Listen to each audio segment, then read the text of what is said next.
Like the title? Thank you. It was the same title as yesterday, but figured I'd reuse it because it's pretty good. How are you guys doing today? Yeah, I like T-Mux a lot. Let me show you. Let me show you all the good moaning. Anyone get the reference? I don't know. I know I don't get it, I guess. You basically do like you open Tmux and then it gives you a bunch of multiple Tmux buffers, so it's really familiar. Like I even used it when I was last stream on Tuesday. Allo. I don't know that. Hmm. Hmm. I don't think I've ever heard of this before.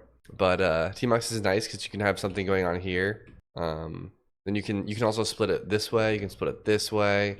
You can exit those. You can also make a bunch of virtual buffers down here, which is what I usually do. Then you can swap between those. The star is kind of what switches, like the star moves over. I just have some hotkeys bound to like swapping around. So it's a really nice way to have a bunch of terminals. And like, for example, right, you can have like stuff going on like this, you know. I'm just like, you can just swap between a bunch of like pages. It's TMUX stands for terminal multiplexer. So you're pretty close, except for the mutex part. But yeah, TMUX is super useful. I'm kind of jealous about your Emacs compilation buffer. Oh, it's so nice. It's super nice because like I'll compile something, and as long as they print it out the correct format, and there's some like some programming languages don't print out the right format, but if you print out the right format, I can literally just go over the line that the failure happened on, hit like enter, and it'll take me immediately to where the line failed at. So it's super nice. But yeah, Emacs has really bad buffer support. Like there's like the terminals inside of Emacs are just terrible. I saw you can full screen in Tmux, then you can exit again and compile. The one window at full screen for Helix, another for compiling. Oh yeah, no, that's true. Yeah, I think if I was gonna use something in terminal, I'd probably use it inside of Tmux. The only downside is you have to have like you have to have like you have to have hotkeys set up for Tmux. Otherwise Emacs is gonna interpret them. At least for Emacs. I don't know about Helix, but Unit makes Emacs look easy.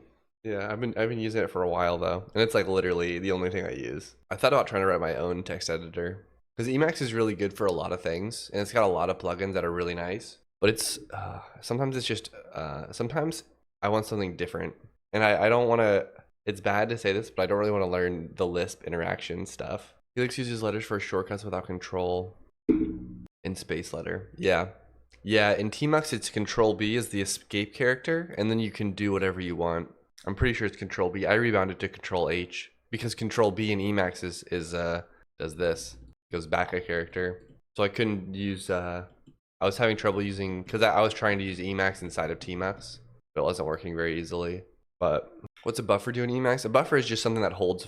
It's like the it's like this. This is a buffer, but it doesn't necessarily have to be a file. It's just some block of memory that holds text, or it could hold other stuff too, probably. But and then you do operations on buffers, like I can split buffers in half. So now there's a buffer here, and then the same buffer's down here, and this is also the same buffer actually. They're all three the same buffer, but they are the window is split to hold them differently. B goes backward in Helix, yeah. Very Vim of you. I do Alt B to go backward. I don't know. Different ways to do it, I guess. No more red. Uh-oh. What's up, Metacon? How's it going? Metacane? I want to see the current state of the game. Yeah, I can probably do that. It's very much the same as I think the state of my last video. So, or let's do this. Run. Oh, CMD. I actually don't know. I might have left it in a weird state where it's not working. By the way, the pronunciation of my name is Metajon. It is funny. Wait, but it's a C. Metacan. Metajon? I'll try to remember that. I'll do my best though. Oh, it's Turkish. Oh, okay. All right, I'll do my best to remember. Oh yeah, like last time I left stuff in kind of a bad state, but if you go to my I can describe the state to you. It's just not compiling right now, unfortunately. Otherwise I would show you, but basically the last thing we got working was in the MMO project was like we have networking, which sends from so we have a proxy server, we have a regular game server, and then we have the client server, and we made it so that multiple clients could log into the same proxy. The downside right now is what's happening is when somebody logs out, the message that they logged out never gets sent to the other clients. So let's say you have 3 people logged in, one of them logs out, that person is just going to stick around on the game map forever. according to the client, even though they do get deleted on the server. So what we're adding now is we're adding once someone logs off or disconnects, the server will detect that, and it already does. But he needs to send a message to the other clients to say, hey, user MetaJohn just logged off, so you need to remove him from your game or display. So that's kind of the current state. But like it's yeah, unfortunately I just can't. I might be able to do like this. I don't know. See if that works. Yeah, it's just like I'm just gonna have to ripple backwards until like I find. Okay, maybe this will work. We shall see. Okay, yeah, this is basically it. Like it's basically just like a Perlin noise generated map. And then this is 3 processes that are running and they're all talking. One of them is the client, which is this thing. One of them's a proxy, and then one of them's the backend game server. And then multiple people can log in. Like if I open a terminal and I go to go run dot. Now you have 2. So I move him, and he moves on both servers. But this is him on this server, and this is like this is user 1, this is user 1, this is user 2, this is user 2, right? So they talk to each other, but then when I like let's say I exit on this guy, he just stays there, even though it's weird they're both moving now.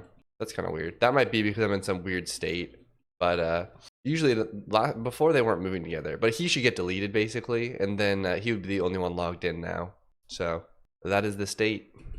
That's the current status. We're struggling with flat buffers. Does Emacs do automatic indentation for Python? Yeah, it does. Yeah, it does.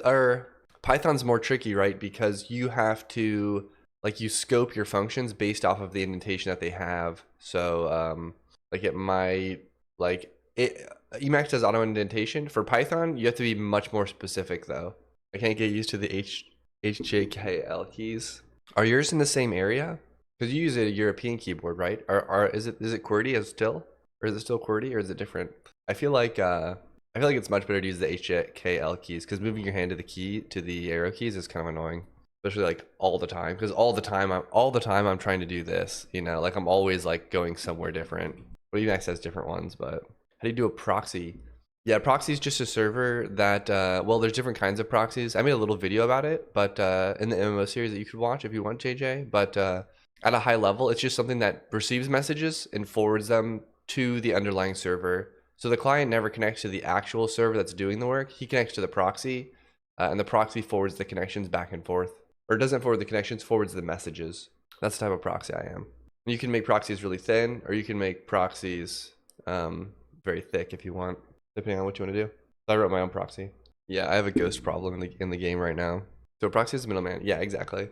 Yeah, and the reasons for using a proxy are usually because of like if you have let's say you have, well, this is maybe more for like web services. I'm actually not sure I'm sure MMOs use proxies too. Like proxies are like an availability thing, right? Like you want to be able to turn your game server off and turn it back on without your clients losing connection.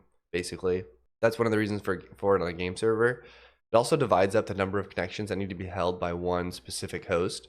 And this is why they do it for web services. But well, technically for web services, they have a load balancer that talks to a proxy, which probably talks to the underlying web service, but you don't necessarily need the proxy. The load balancer is kind of like a proxy, but I mean, if you beware of fake Google Drive shares saying you violated YouTube copyright. Oh, I will. I don't often fall for scams, but I actually don't know if I've gotten close. I'm usually pretty careful about where I see stuff come from. John Hammond got hit with it yesterday. Oh yeah, no, I appreciate letting me know. I'll have to be extra careful. Let's undo all of this and break our code again. All right. Oh yeah, I was trying to add this list of primitives, but in flat buffers, it's like different. J and K are the most confusing. I can't remember what they are when I look down on them, but if I hit it. Well, it's just like the outer ones. The outer ones go left and right, and then J and K go up and down, you know? All right, let's watch this. Or can you guys hear? Maybe you can. We'll see. Mooning. Outside your coffee was this bunch of doles and dozes. This is so British. I love it. Pardon me if I love you, but I have my dirty to do. Good morning. Good evening. That's so British. That's how I imagine British people just are every day. Always wearing suits and speaking with weird accents. Yeah, it's confusing that up and down is next to each other. Yeah, it's like it's like they took the arrow key cluster and they like flattened it, you know. So they pushed down up and down, and then they pushed out the left and right. I think it's one of those things you'll eventually get used to it. It'll become like muscle memory, and you'll end up starting to use it in places you probably shouldn't. Like or a lot of times when I'm in a browser, I'll hit like Control N when I'm editing, especially if I'm coding inside of a browser. I'll be like Control N and I'll open like a billion tabs. It's a great show about a cafe owner in France during the war. That was weird on my screen. It sent 3 times. Good morning. All right, I think we gotta go to Google. How to make a flat buffer list of integers. Yes, I was editing in Atom. I tried to use the greater than sign and just replace everything with the greater than sign. Jeez, that's kind of painful. Aha. So this is what we need to do. You know Monty Python? Yeah, I've heard of Monty Python. That's like a really famous one. I don't think I've ever watched it though. All I've seen is Monty Python and the Holy Grail, which I think is that's just the movie. Delete, delete, delete, delete, delete, delete, delete. They're great. Yeah, I've heard it's really funny. British humor is a little bit dry, compared to like most of the jokes that they tell in America. But some American jokes are also very dry too. That's like the main difference. Yeah, the killer bunny. Oh my gosh. And that freaking they have to cross that like that bridge, and the guy's like, it's just a flesh wound. I love that. That part was that part was the most memorable for me. Life of Brian. Did they make a lot of movies? So it's the same. We just do pre-pinned int maybe. Try that. Oh, what is it? It's a uint32. There we go. Delete message sent. The Suicide Legion. Is that also Monty Python? Yeah, I feel bad because I've like barely watched Monty Python. Nope. I want this. I want this. I want to do this. Oh, look, he logged out now. I didn't even know I had the delete. I don't even remember plumbing that to everything else. I didn't realize that I had done that. Oh, I guess I did because I built these. I added to the switch statement when I got to delete or to loop through. And did I? I don't remember. I must have done that on Tuesday. It's still too early to think about such things. Oh, it's a scene in Life of Brian. Gotcha. Uh-oh.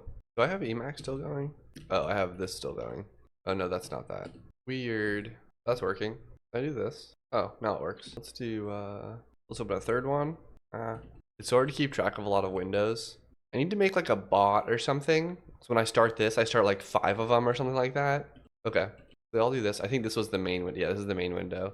Let's log this guy out now. And we'll log this guy out. Look at that. It works. That's why you need 20 screens. Yeah, I agree. That's probably my biggest mistake is only having 2 screens. I think I actually might get another monitor.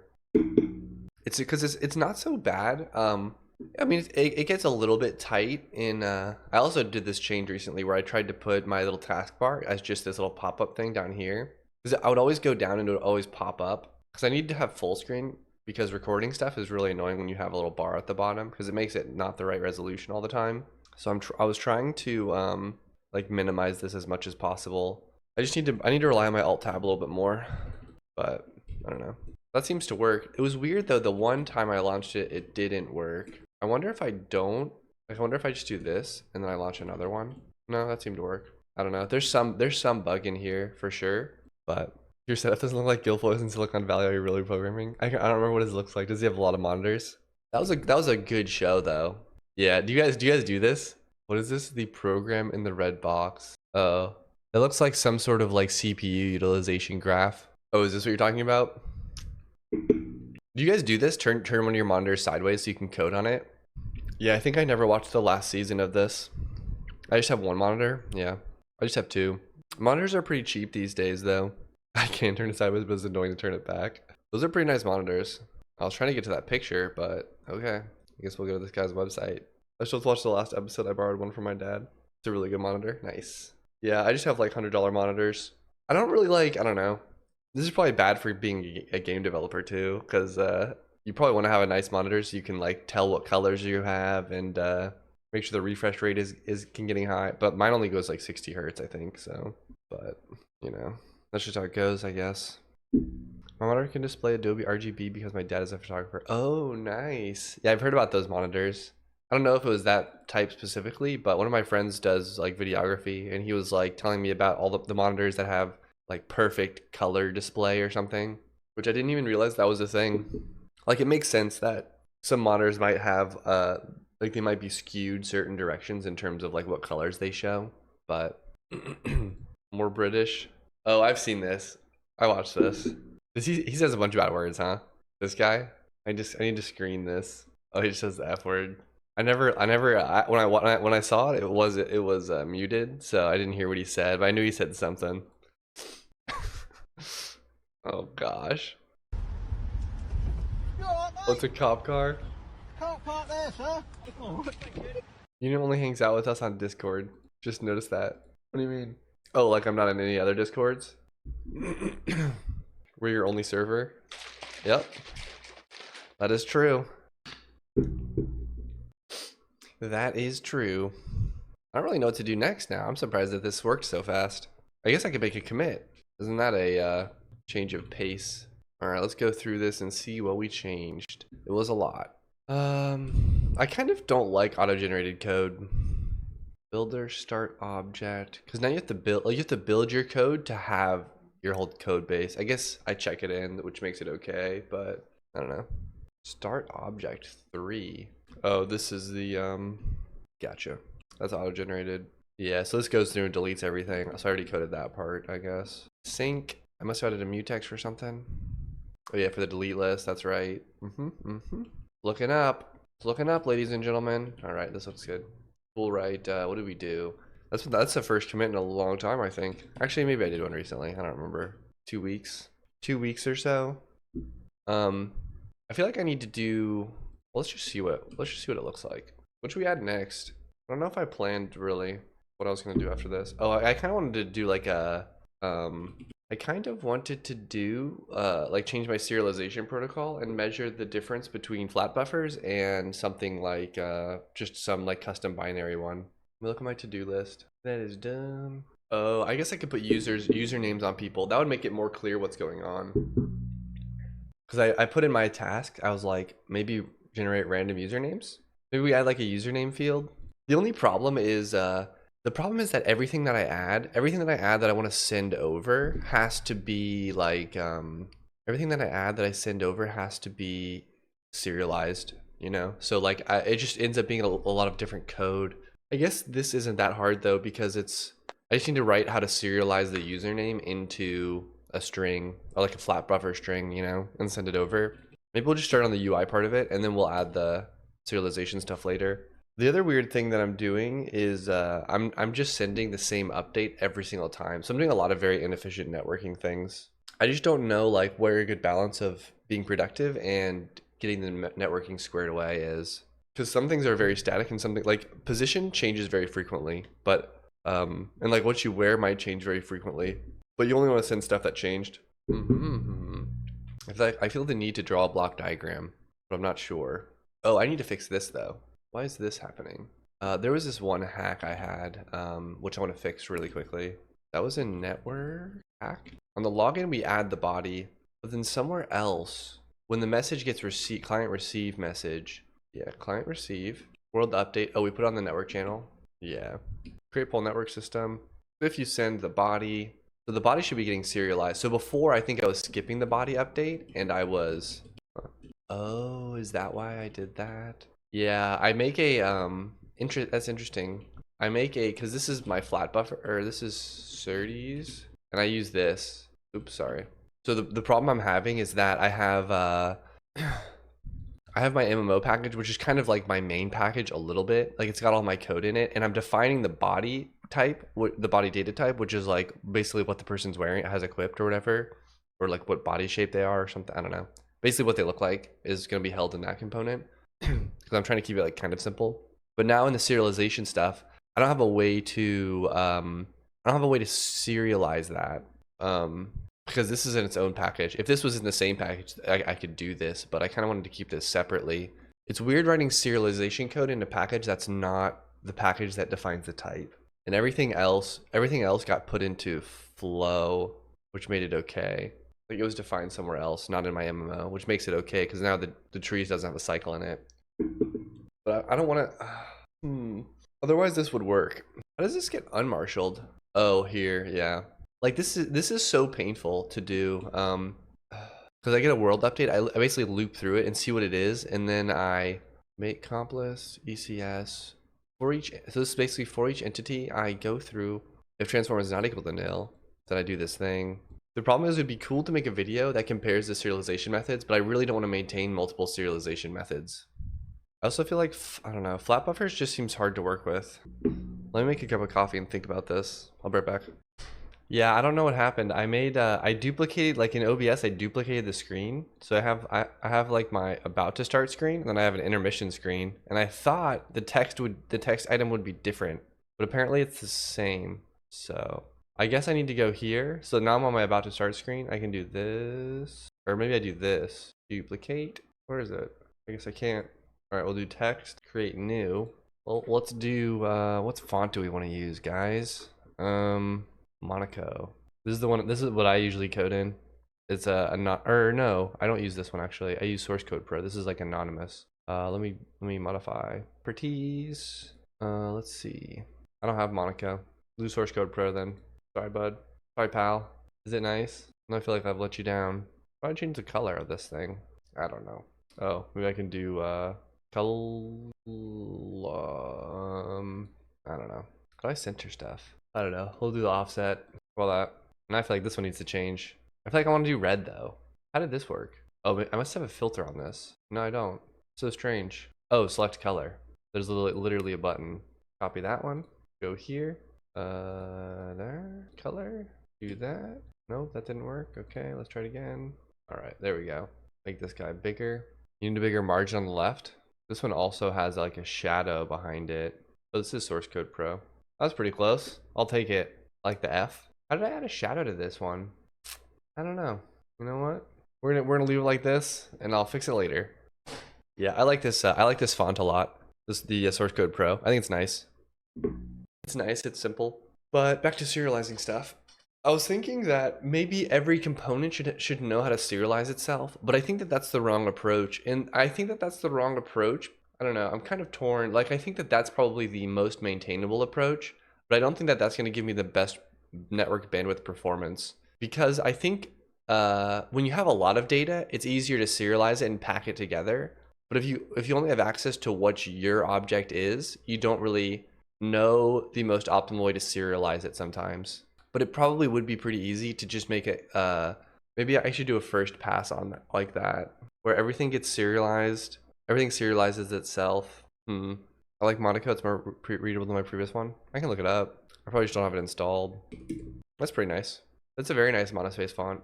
Add it to do an OBS, yeah. I should. Comic Monaco. Pinned comp list. This is the unmarshal code. So how I decided to organize it, I guess, I did an ECS ID, which has this list of components. And how do I marshal it? I do all the flat buffer stuff. I'm trying to think. After I build this console, I'll have to get back to the ECS. Oh no. I think ECS, building an ECS is fun, but it's also it's a lot more work than I thought it was going to be when I built mine. I almost just like know that there's going to be some ridiculous bugs in it. That's what I'm worried about most about my stuff, about like building my own stuff. That I'm gonna have some stupid bug that like is gonna cause a lot of stuff to crash. I'm gonna have to spend a lot of time trying to get stuff stable. But such is the life of a software engineer, I think. Let's look at the world update type. I guess I don't really know what optimizations I would even add, but I kind of feel like there's no. I feel like it's hard to make a generic serialization protocol that's also efficient. Like, yeah, I can just use JSON or flat buffers, but it's not going to be as efficient as doing my own custom one. And I feel like if I'm going to do my own custom one, it would be hard to do that in a like generic way. I don't know though. Like I could build up the tree of primitives and be like, here's how you serialize an int, and here's how you serialize this. But I'm not sure because I'm not super concerned for this stuff. I don't necessarily need to be super concerned with backwards compatibility. Like flat buffers will serialize some extra stuff just to make sure that it works backwards and forwards. So if you like add a new field, it'll still work. But in mine, I don't necessarily need to care too much about that. Or I do actually, but I can kind of manually fandangle stuff a little bit. I mean, the easiest fix for this is just to put the definition of the body into some other folder, into some other package. Do I serialize user? Yeah, but like display name was what I was talking about when I was saying to just show the username. I'm gonna do it. I'm gonna do a block diagram. Sorry guys, you'll have to watch me. You'll have to watch me think through this. 1 second. I wonder, did I have? Oh, I had it on my local one. Whatever. I'm doing this in the browser. How do I go to dark mode? There we go. I actually kind of forgot what I was gonna draw now. Oh yeah, now I remember. I feel like I kind of have. I just need to map out like exactly where stuff is. Sometimes. I guess we also have a proxy now, so we'll keep track of that.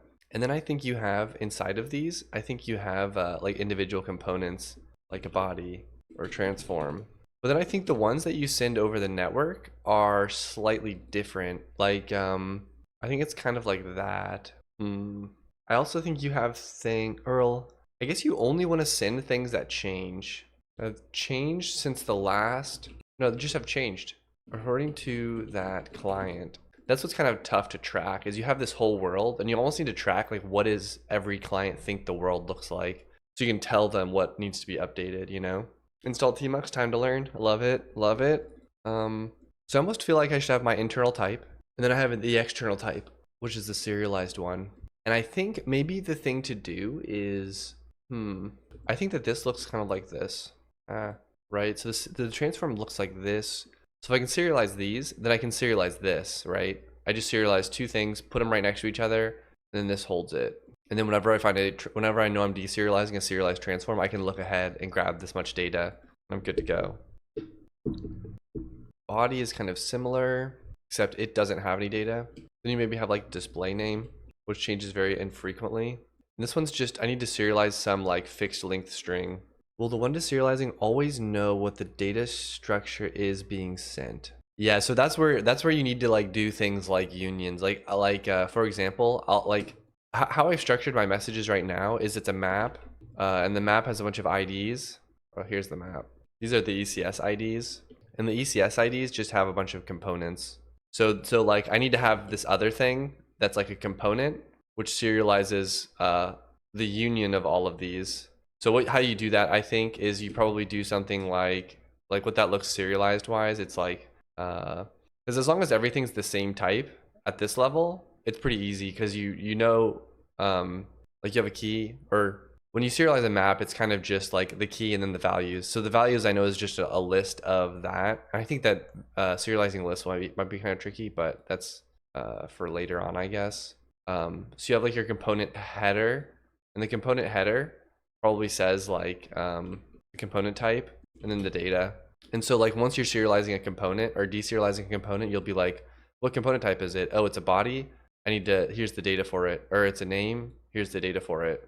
If the deserializer knows what type is being deserialized, it'll be quite easy because you don't need any information on what is being sent. Like, do you mean, will they have the type definition?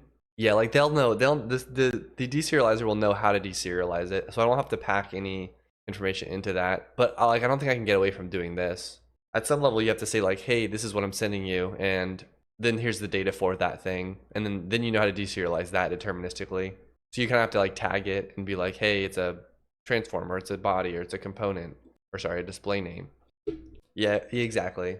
Yeah, so once the component, like once I tag, let's say I tag this as a positional transform, right? Then I know the data is going to be this, and that just looks like an X float and a Y float. And then so I can deserialize that fairly easily. So like once you've, like as long as you know exactly what type this is, you can deserialize stuff easily. But if you don't know in advance, you'll have to say like this object contains 2 integers. Trying to think if that would work. Yeah, I think what you're describing is maybe is probably more flexible, right? Because like you can make a primitive with whatever you want and then just serialize it, and then the deserializer just knows how to deserialize that same thing. Wait, I feel like it's the same thing though, right? Getting a struct with 2 int32s is the same as getting a object that contains 2 integers. I guess I don't know what you mean by knowing in advance. Because like what you get when you have like the input to the deserializer is a string of bytes, and you don't know what that string of bytes is yet. So usually what they do is they'll put a header on the front, and that'll say what it is, and you read some fixed length, which is usually like a byte or 2 bytes or something like that, and that'll tell you what the rest of the data looks like. And then based off of the rest of the data, you can deserialize it, or based off of what the type is, you can deserialize the rest of the data. And you might deserialize some of the rest of the data, and it might be more strings of bytes. And those you might be like, oh, I need to deserialize that further now. You know, it's kind of like this nested tree of headers and string of bytes, and the header tells you what it is, and then the string of bytes tells you what's actually the data. Yeah, it would be hard to just send like a bunch of int32s though. Like at some point, I need to differentiate different things, like different types. If the deserializer knows in advance that it will receive a struct of 2 i32s, then it doesn't matter. It doesn't need the header. If it doesn't need a header. If it doesn't, it'll need a header that says what it is. That's what I mean. If that makes sense. Yeah. Like that makes sense. Yeah. I don't think I can just send a message with like 2 i32s though. You know, like I have to send one big message which holds a bunch of stuff, and it's hard to different. And like the way that I differentiate the bunch of stuff is kind of like the not this like the I don't know. It's kind of like the secret sauce, I guess. It's like the hard part, because like how I have it set up now is I have like a list of components, and the components will have some component type which tells you what the rest of the data is. But you could also do it this way. You could do, and this is maybe more what you're saying. I could have like transform and body, and I could send a list of these. So like this is one serialization organization, and this would be a different one. And this is like the list of transform. This is the list of bodies. So now once you enter the list, you know that it's going to be a list of the same thing. So that makes serializing a little bit easier, or deserializing and serializing a little bit easier, right? Because you just have a bunch of stuff. The only downside is with this is that now I need to associate this, like once I deserialize it and I have a transform, I need to know like what ID does that go to. So now I have to serialize the ID inside of this as well. So the serialized transform needs to have an ID in it too. So it's less than just an XY. It's more of an ID. So either I have a tag that tells you what the data is, and I make a generic data union, or I pack the ID into every single component. Yeah. So like to some degree, this is a list of components. You just don't know what the actual component's going to be, but you know the ID that each of them is going to go to, right? Like this isn't a component list, and the component list could be any of these things. So you need a way to tag to tell which one they are. So that's wasted space kind of, you know? But here you need to, like, I can't just, if I do it this strategy, when I do the transform serialization, I need to know what ID it is too. Like that needs to be one of the fields. So that's the wasted space part now. I don't know, does that make sense? Like I either have to say what ID this goes to, or like it's just two different ways of organizing it. Yeah, so the kind of the rationale that I went through when I was originally thinking about this was a while ago actually, but for why I organized it this way is that I either pack in the ID, I'm either packing in the ID or I'm packing in the component. There's not going to be more than 256 components that I send over the network probably, so I can pack all of that into 1 byte. The component type just needs to be 1 byte now, but ID, there might be more than 256 like actual entities. You know, there's gonna be more entities than components basically, and because of that, it's more effective to pack the component type into each one of these. Yeah, so that's why I kind of organize it that way. But there's probably a lot more like exotic they're like, and that's where it's weird, because like if I serialize this way, this might be more effective because you can do like delta encoding and weird stuff like that to like encode more frequent states with less bits, and this is probably easier when you organize it this way. But I don't know. I also thought of doing a table, so you didn't have to pack the ID or the component type. You would just have a table of it. But then you have, like, if you have a blank space, it becomes very hard. You could also make it multi-threaded. Oh, this? Wait, what do you mean? Multi-threaded how? Also, I'll be right, you respond. I'll be right back because I'm gonna get my coffee because it might be cold now. I don't know. Oh yeah. I see what you mean now. Yeah, like I think you can do that to some degree here as well. I also think that this list is never going to be that big to where you do need to actually split it across multiple threads. Like it's going to be on the order of less than 1,000 probably. Like you just don't have that many things you can stuff into a packet. Like packets are fairly small. Yeah, no, I appreciate it. I like talking about this stuff too. So, but yeah, like it's definitely interesting to think about. I don't necessarily think that I know which way is the right way to go here, just because I don't know what's going to be more effective in terms of like packaging stuff. You could also do each component array separately. Yeah, that's true. Actually, that makes me think. Yeah, and actually, that doing each component array separately might even be of each's length. Yeah, the hard part is tracking the IDs, but I think that maybe in the future, the might think, because right now I have this like big world update message, and the world update message holds everything that I want to send. And I think if I get rid of that like flexibility, I think I can pack stuff a lot more tightly. And like, for example, I might have like a physics update, and I might have like I might have a very frequent update message, which is like serialized one way very efficiently, but packs as much as possible into it. And then I might have one that's like a little bit more slow, if that makes sense. So I might have different message types that do different things. But I just don't know the way to organize this in code, I guess. I think if I make a type that's just a serialized type, that might be the thing to do. So I have the type, and then I make a serialized type, and then this maybe implements some function that knows how to serialize itself. I think arrays are going to be hard though. Yeah, derive serialize. How does that, what kind of serialization does that build? Like a binary serialization? Or is it like JSON or something? Oh, depending on what package you import. Interesting. I'm curious what they, is a blueprint for other serialization libraries. Gotcha. It just defines the interface that they need to build, and they can be derived from. And slow to compile. Oh, use format crates. Interesting. JSON bin code. I'm sure there's a I'm sure that there's a Golang binary serializer package that I could probably just use. And that might be kind of easy. Rusty object notation. Gob is good too, but Gob sends the format of the types that you need to serialize across the wire, which I think is kind of annoying. So it makes it bad for small serializations because it tells you how to deserialize it inside of the thing. Is compile time really a big problem because of incremental compilation? I think if incremental compilation makes you compile stuff a lot faster, then it's not a problem. Like if your compile times are low and you use incremental compilation, that's okay.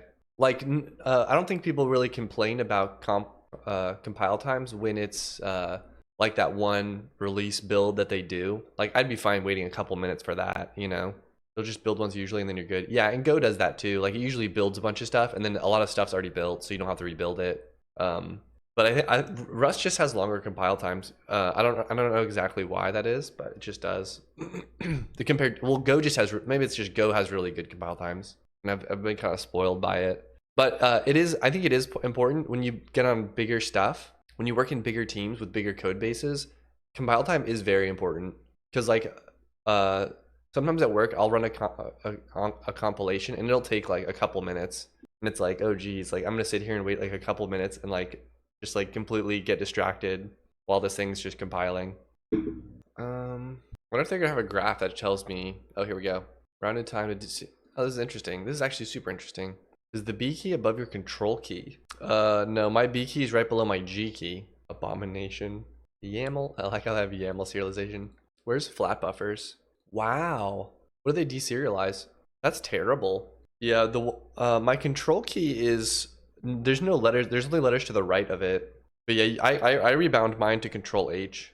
Oh, I guess Z is probably the key you're thinking of. Yeah, Z is where your B is, sounds like. I thought you had I thought you had a QWERTY keyboard, but you just had some symbols different.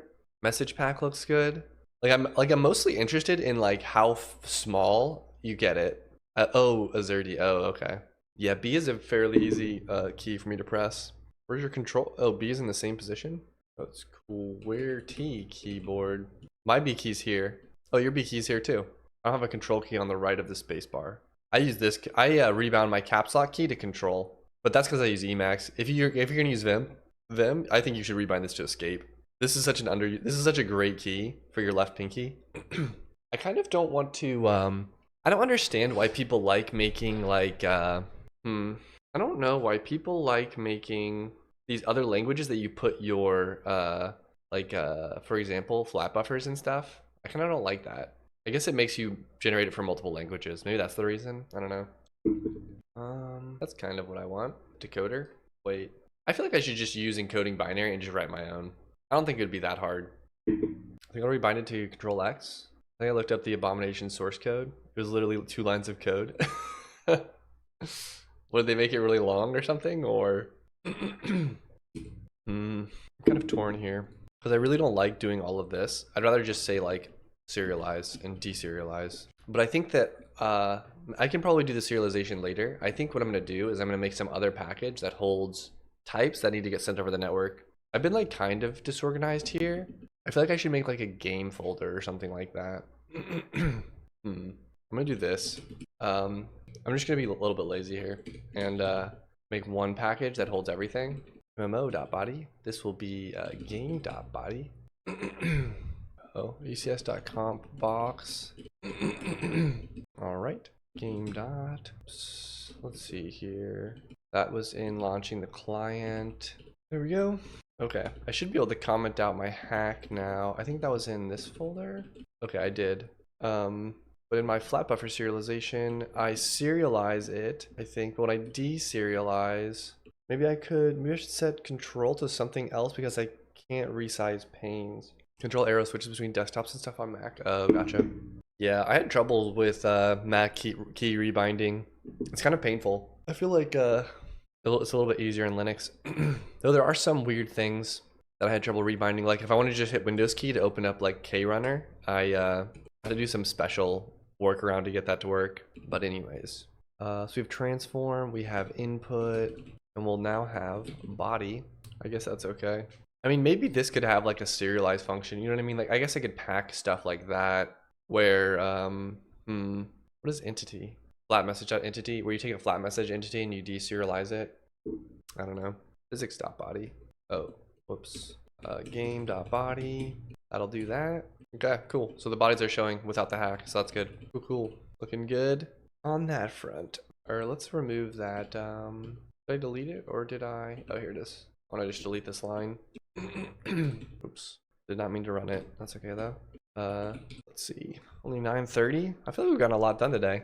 That was that. I wonder if it's kind of weird though, because I have this I either make it so that this imports all the SerDes stuff and knows how to deserialize itself, or the SerDes stuff knows how to deserialize it and imports it. But I think I have to have it in this package. Unless I make like maybe I should make all of my types like this, you know?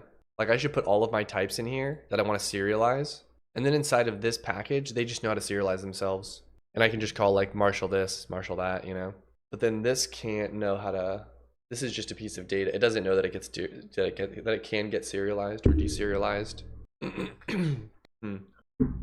Yeah, I'm not really sure like structurally if it's better to have everything know how to deserialize itself or to have it all central in one thing, like in one package. Have the knowledge of how to serialize and deserialize everything.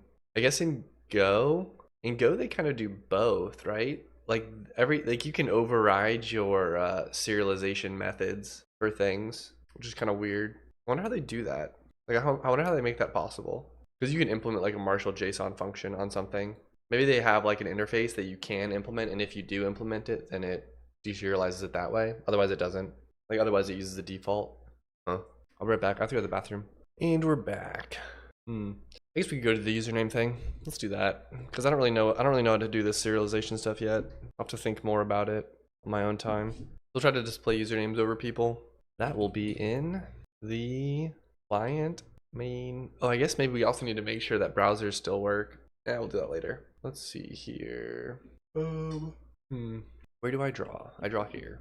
Oh, this makes the sprite.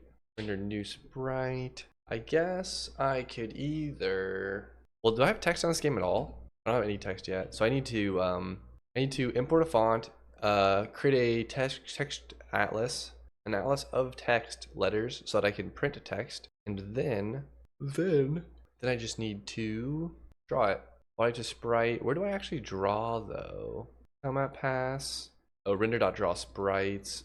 Then we want to have like draw usernames above people. Do I want to do that? I feel like that might be kind of noisy, huh? What do MMOs do? Like what does RuneScape do? Do they have usernames? I think you have to right click on people, right? Yeah, I feel like if I have text over people, it's going to be super annoying. Like I guess they have text for that. But then maybe you right click on people to see their name. That's actually okay. Well, I think what we'll do instead is we'll make a few different body types and we'll just randomly give you one. That way you can kind of tell like people look different. Maybe like track who you are a little bit easier. When we do body to sprite, I want to make it the same though for everybody. So when someone gets made, I think when yeah, I think when I log in though, I kind of have another hack where I make the client add his own body in. I guess the client kind of has control over that maybe, so maybe that's okay. I don't know. That's fine though. We'll go here, and when we have the body, I don't know, we'll have like a uint 16 or something like that. But this means now that I have to go update this. Like stuff like this is what makes it really painful. Oh, but I'm not packing the data in. So I guess I don't have to regenerate this anymore. So that part's nice. The body already supports that, but we'll just make like a few different bodies. Let me think. So in here, I just need to, we'll do this game, or no, body dot val. That should return the thing that gets put there. So I think that's okay. I think that that's correct on that one. Now when we serialize it though, we need to put it, oh, I was just putting a 1 here to make the body, but what I need to do is I actually need to, body is t.get. We will do body.type like that. That should work, and it does. And then when we do body to sprite, we'll just have a list of different sprites. Let's do this. 1 second. Oh yeah, we already have a guy with a hat, you know? Perfect. What I'll basically do is I'll be like man 1, man 2. I guess I need a man 0. And I'll just increment it depending on what number you are, like what body number you are. And then when I originally logged the player in, I need to give them a random number. So let's do this. Wait, what happened? Oh no, I guess it just detected that I had man 1, man 2. That's interesting though. We'll make man 0 next. Maybe he's, or we should do this. Load palette. Uh-oh. I'll have some purple pants on. Or maybe he's just a purple man. That looks primitive. Thank you. How old is that software? It's not that old at all. This is Sprite. It's a pixel art software. Oops. I didn't want to do that. Actually, here's what I should do. I should just yeah, it's pretty new. It does a lot of good stuff for pixel art. I feel like I should just do hats. I don't know. What do you guys think? Colors or hats? Hats will take longer, but I feel like it'll look cooler. Do I just hue shift everybody for color to give them different colors, or should I draw hats on people? Hats? Jomi, what do you think? Any opinions? Definitely hats. Okay. All right. Looks like we're drawing hats. So we'll have hatless man, and that's going to be man 0, I think. Do I bind Control H to go to the left pane?